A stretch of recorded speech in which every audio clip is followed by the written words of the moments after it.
चरण कमलों का प्रसाद। हास्यप्रद कहानी।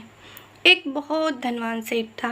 उस सेठ के पास जितना ज़्यादा धन था वह उतना ही ज़्यादा कंजूस भी था।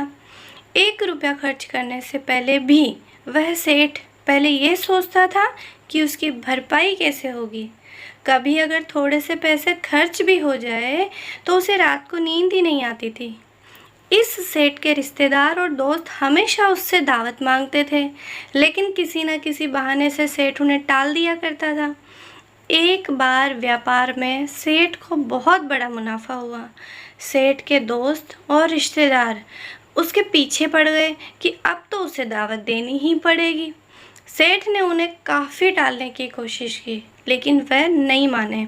आखिरकार बेमन से ही सही सेठ ने उन्हें दावत के लिए हाँ कहनी पड़ी। सेठ ने सभी को बेमन से हाँ तो कह दिया, लेकिन अब वह पूरा समय यही सोच रहा था कि जो खर्चा होगा उसकी भरपाई कैसे की जाए। इसी चिंता में उसे रात को नींद भी नहीं आई। लगातार सोचते रहने के कारण आखिरकार उसके दिमाग में एक युक्ति आई। सेठ ने तय किए दिन सभी को दावत पर बुलाया। हलवाई तरह तरह के पकवान बनाने लगे। पकवान की खुशबू से अड़ोस पड़ोस महक उठा।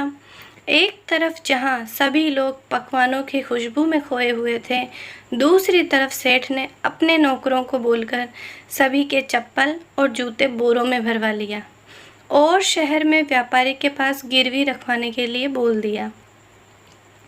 सेठ ने नौकरों को व्यापारी से कहने के लिए कहा कि इन सभी जूते चप्पल के मालिक आकर इन्हें छुड़वाएंगे। इनके बदले जो भी पैसे बनते हैं वह सेठ को भिजवा दिया जाए।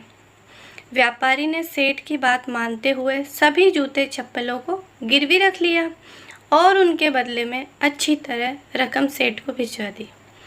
इस बात से अनजान सभी रिश्तेदार और दोस्त सेठ के घर स्वादिष्ट भोजन करने में मगन थे। जब कोई भी खाने की तारीफ करता तो सेठ मुस्कुरा के कहता, ये तो आपके ही चरणों का प्रसाद है। खाना खत्म करके जब सभी मेहमान अपने अपने घर जाने की तैयारी करने लगे तो सबने बाहर आकर देखा तो सभी आश्चर्यचकित थे, क्योंकि किसी की भी चप्पल जूते वहाँ नहीं थे।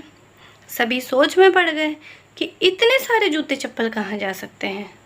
सभी को परेशान देकर सेठ ने सारा सच उन्हें बता दिया और बड़े ढीठता से कहा, जो भी अपने जूते या चप्पल वापस पाना चाहता है वो शहर में व्यापारी के पास जाकर उन्हें छुड़वा सकता है। सभी दोस्त और रिश्तेदार उस समय को कोसने लगे जब उन्होंने सेठ से दावत मांगी थी।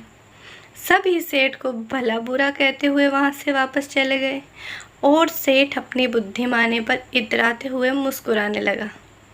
तो देखो दोस्तों, कंजूस आदमी कितना कंजूस हो सकता है, देखा आपने। प्लीज़ दोस्तों, कहानी को लाइक एंड सब्सक्राइब करना मत भूलिएगा। Thank you.